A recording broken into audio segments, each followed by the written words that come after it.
नमो नमः। कवि कुलगुरु कालिदास संस्कृत विश्वविद्यालय रामटेक और ऋषि प्रबोध ज्योतिष संस्था मुंबई, इन दोनों ने आयोजित किया हुआ संस्कृत महोत्सव 2024 के उपलक्ष्य में है ऐसी यह संस्कृत और दैनिक ज्योतिष प्रश्न मंजूषा के सत्र 1 में आप सभी का बहुत बहुत स्वागत। तो शुरू करते हैं। पहला तो चीज है कि ज्योतिष क्या है, ज्योतिष किसे कहते हैं, ज्योतिष का लक्ष्य क्या है। तो ज्योतिष की व्याख्या की जा सकती है कि ग्रह गोलों का जीव सृष्टि पर, मुख्यतः मानवी जीवन पर होने वाला परिणाम नापना, उसकी पूर्व सूचना देना तथा उसके सुपरिणामों को बढ़ाकर दुष्परिणामों को घटाने की कोशिश करना, यह ज्योतिष का लक्ष्य है। अभी ज्योतिष के कौन से प्रकार हैं? तो 3 मुख्य प्रकार है ज्योतिष शास्त्र के: सिद्धांत, संहिता और होरा। सिद्धांत में खगोल और गणित का अभ्यास किया जाता है। संहिता में पृथ्वी, विविध भूभागों का भविष्य तथा पर्जन्य विचार और तेजी मंदी जो रहती है बाजार में, उसका और वास्तुशास्त्र का विचार किया जाता है।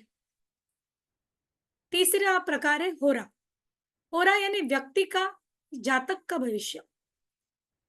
तो आज हम देखने वाले हैं वो ज्यादातर के होरा के बारे में देखने वाले हैं। व्यक्ति का भविष्य वह कैसे देखा जाता है और उसके पीछे कौन सा लॉजिक है। संस्कृत भाषा ये भारतीय संस्कृति की जननी है, ये तो आप सभी जानते हैं। इसीलिए ज्योतिष शास्त्र जो है उसका भी जो कुछ आयाम बढ़ा था, उसका जो कुछ उसके बारे में लिखा गया था वो मूलतः संस्कृत भाषा में। तो फलदीपिका, सारावली, सूर्य सिद्धांत, जातक परिजात, गोल परिभाषा, मूर्त चिंतामणि, बृहत संहिता, ऐसी बहुत सारी पुस्तकें हैं जिसमें हमें संस्कृत भाषा में ज्योतिष की संकल्पनाएं मिलती है और इसी के आधार पे हम आगे की अपनी पीपीटी देखने जा रहे हैं। हर एक आदमी के जन्म समय पे उसकी कुंडली बनती है, हर एक के पास अपनी कुंडली रहती है। किंतु कुंडली है क्या? तो कुंडली यानी जन्म समय का हमारे जन्म स्थान से मिलने वाला आकाश का छायाचित्र। अगर किसी का जन्म आज अभी हो जाता है 8 बजे, तो 8 बजे के समय पे उसका जन्म अगर मुंबई में हुआ है, तो मुंबई से अगर आकाश का छायाचित्र खींचा जाएगा तो उस छायाचित्र में जो ग्रह, जो राशि जैसे जैसे आकाश में दिखेगा, वो अगर हमने कागज पे उतारा तो वो होगी हमारी कुंडली। इस कुंडली में आप देखोगे तो 12 कुंड दिखाई देंगे। ये पहला कुंड, दूसरा, तीसरा, चौथा, पांचवा, छठा, सातवां, आठवां, नौवां, 10वां, 11वां और 12वां। तो 12 कुंडों से या 12 भागों से बनाई हुई, इसीलिए उसको कहते हैं कुंडली। अभी ये कुंडली में हमने देखा कि 12 चीजें हैं, 12 खाने हैं, 12 भाव है। तो ये भाव क्या दिखाते हैं? ये जो पहला भाव है उसे कहता है लग्न भाव, ये प्रमुख भाव है। उसके आगे का द्वितीय, तृतीय, चतुर्थ, पंचम, षट, सप्तम, अष्टम, नवम, दशम, लाभ और व्यय, ऐसे ये 12 भाव हैं। अभी मूल अपने ग्रंथों में इन भावों की संज्ञा क्या की है? तनु, धन, सहज, सुरत, सुत, रिपु, जाया, मृत्यु, धर्म, कर्माख्यः, व्यय इति लग्नात् भावाश्च चतुरस्त्राख्ये अष्टम चतुर्थे। यानी ये 12 भाव जो है उनको हर एक को एक अलग अलग नाम है। पहले का नाम है तनु, दूसरे का धन, तीसरा पराक्रम, चतुर्थ है वो सुरत, पांचवा सुत, रिपु, जाया, मृत्यु, धर्म, कर्म, लाभ, व्यय, ये सब है 12 भावों के प्रमुख नाम। तो उनसे वही चीजें देखी जाती है।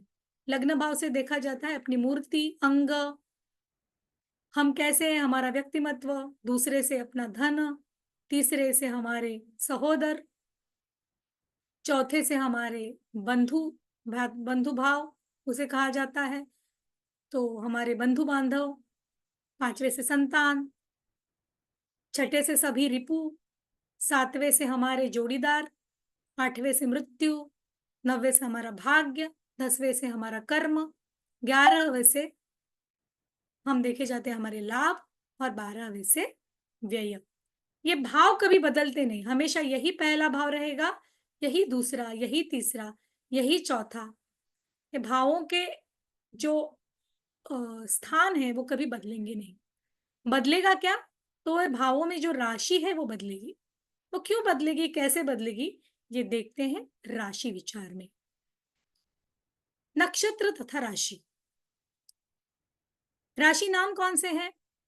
मेष, वृष, मिथुन, कर्कट, सिंहा, कन्या, तुला अथ वृश्चिका, धन्वी, मकर, कुंभो, मीनस्त्विति राशि नामानी। यानी 12 राशियां हैं। अब ये राशियां कहाँ हैं? तो ये है सूर्य का भ्रमण मार्ग, सूर्य पथ, जहां से सूर्य का भ्रमण होता है, पृथ्वी का भ्रमण होता है, और सभी ग्रहों का भी भ्रमण होता है। यह एक लंब वर्तुलाकार मार्ग है, और इसमें वर्तुल होने के कारण 360 अंशों का इसका मान है। और इस 360 अंश पे क्या है? हर 30 अंश पे एक एक राशि है। देखिए, ये 360 अंश बटे हुए हैं 12 में, तो हर एक का मान रहेगा 30 अंश, तो 30 अंश की एक एक राशि रहेगी। अभी ये 30 अंश की राशि है, लेकिन नक्षत्र भी हम देखेंगे तो इसी में है, इसी 3 से 60 अंश पे है। तो क्या है? हर एक नक्षत्र के 4 चरण हैं, हर एक चरण का मान है 3 अंश 20 कला। तो एक राशि बनने के लिए लगते हैं 9 नक्षत्र चरण। तो क्या होगा? अभी मेष राशि से अगर हम शुरुआत करेंगे, तो अश्विनी नक्षत्र के 4 चरण, भरणी नक्षत्र के 4 चरण, 8 चरण हो गए। तो आगे के कृत्तिका नक्षत्र का एक चरण लेके पूरे 9 चरण करके हमारी ये मेष राशि संपन्न हो जाएगी, और ये 30 अंश पूरे हो जाएंगे, जैसे यहाँ लिखा है। अब हम आगे जाते हैं। कृत्तिका के 3 चरण बचे हुए हैं, वो लिए। रोहिणी के 4 चरण, आगे के 7 हो गए। तो आगे के मृग नक्षत्र के 2 चरण लेके 9 चरण पूर्ण करके हमारी वृष राशि हो गई 60 अंश पे। उसके आगे मृग के 2 चरण बचे हुए हैं, आर्द्रा के 4 चरण, और आगे के पुनर्वसु नक्षत्र के 3 चरण लेके हम 9 चरण पूर्ण करके मिथुन राशि 90 अंश पे पूर्ण करेंगे। उसके आगे क्या होगा? उसके आगे पुनर्वसु का बचा हुआ 1 चरण, पुष्य के 4 चरण, हो गए कितने? 5 चरण। तो आगे के आश्लेषा नक्षत्र के पूरे 4 चरण लेके हमारी कर्क राशि पूर्ण हो जाएगी 120 अंश पे। तो इसी तरीके से आगे आगे जाते हुए 9 नक्षत्र चरणों से एक एक 30 अंश की राशि पूर्ण होते हुए ये भचक्र, क्रांति वृत्त जिसे कहते हैं, सूर्य पथ जिसे कहते हैं, वो हमेशा ऐसी परिक्रमा होती रहेगी। यह है भववृत्त, जिसमें राशि और नक्षत्र हैं। और ग्रह भी क्या होते हैं? सूर्य घूमता है, पृथ्वी घूमती है, वैसे बाकी सब ग्रह भी इसी सूर्य पथ से घूमते हैं। और इस सूर्य पथ से घूमते हैं, इसीलिए वो घूमते घूमते एक एक राशि में जाते हैं। और जब राशि में जाते हैं तो नक्षत्र राशि से जुड़े होने के कारण इन नक्षत्रों की भी परिक्रमा वो करते हैं। इसीलिए हम बोलते हैं ना कि सद्य स्थिति में अगर हम बोलते हैं कि ग्रह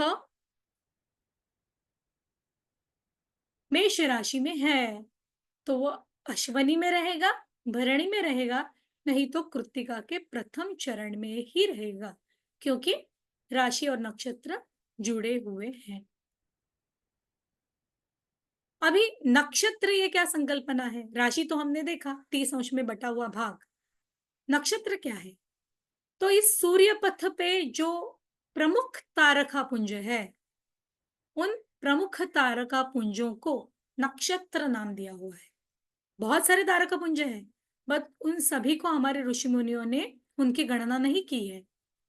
जो तारका पुंज महत्वपूर्ण है, नजदीक है, सूर्य पथ में है और जो मानवीय जीवन पर कुछ न कुछ असर डाल सकते हैं, ऐसे ही 27 तारका पुंजों को उन्होंने नक्षत्र ये संज्ञा दी है।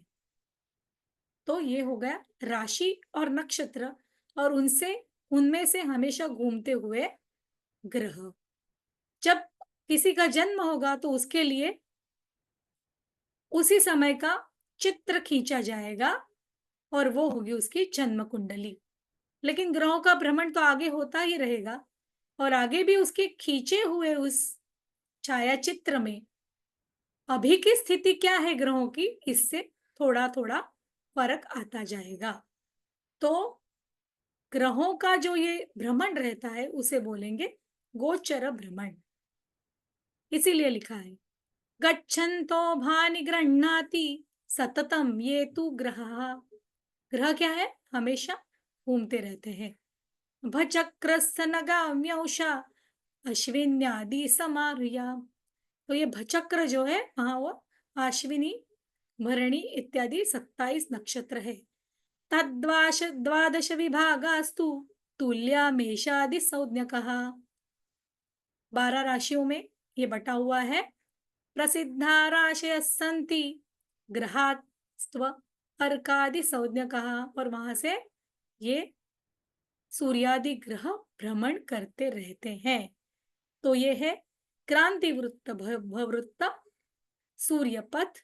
यहाँ से पूर्ण सब ग्रहों का भ्रमण होता रहता है और ग्रहों का भ्रमण होता है इस पथ पे होने वाले राशियों में और राशियों में होने वाले नक्षत्रों में। अभी हर एक बंदे की जब पत्रिका आती है, किसी की भी पत्रिका हम देखते हैं तो हमें मालूम है ये 12 भाव हैं। लेकिन ये पहला भाव जो होता है उसमें हमेशा आपको हर एक की पत्रिका में, कुंडली में अलग क्रमांक दिखेगा। किसी की कुंडली में 1 है, किसी की कुंडली में 5 है, किसी की कुंडली में 7 है, किसी की कुंडली में 9 है। तो ये फर्क क्यों? ये भाव तो लग्न भाव है, लेकिन ये क्रमांक बदला हुआ क्यों है? तो ये क्रमांक है हमारी लग्न राशि का। लग्न राशि हमारी कौन सी रहेगी? तो उसके लिए लिखा हुआ है भवृत्त प्रागुजे यत्र लग्नम लग्नम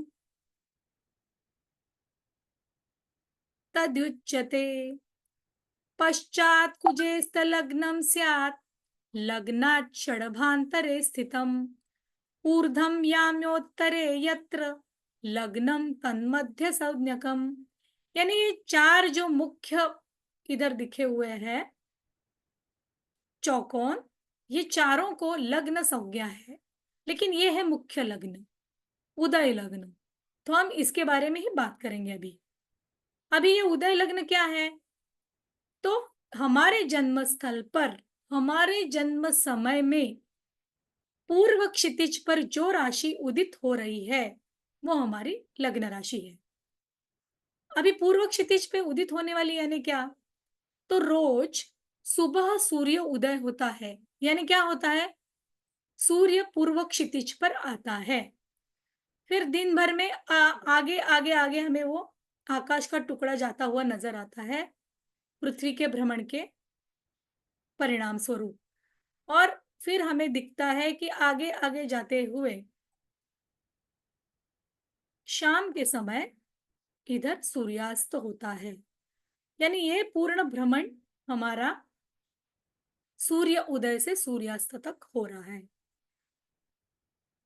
उसी प्रकार जब हमारा जन्म होता है तो घूमते घूमते कोई ना कोई राशि पूर्व क्षितिज पर आई होती हुई,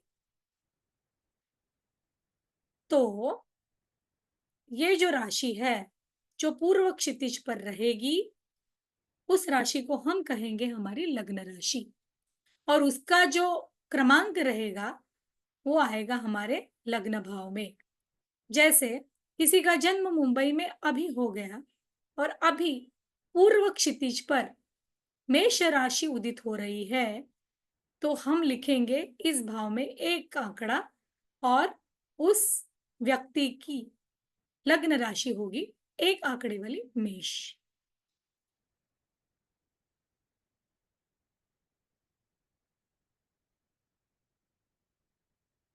अभी इस लग्न राशि से जुड़े हुए कुछ संकल्पनाएं हैं, छोटी सी संकल्पना है। बहुत बार हमें साढ़े साती के बारे में हम बात करते हैं कि अभी इसको साढ़े साती है, साढ़े सातु चालू है।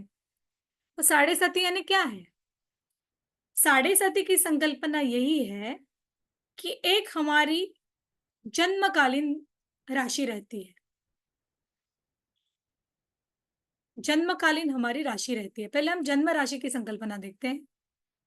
हमारे जन्म समय में चंद्र जिस राशि में रहता है वह हमारी जन्म राशि रहती है, और वह एक राशि में रहेगा तो किसी न किसी नक्षत्र में तो रहेगा ही।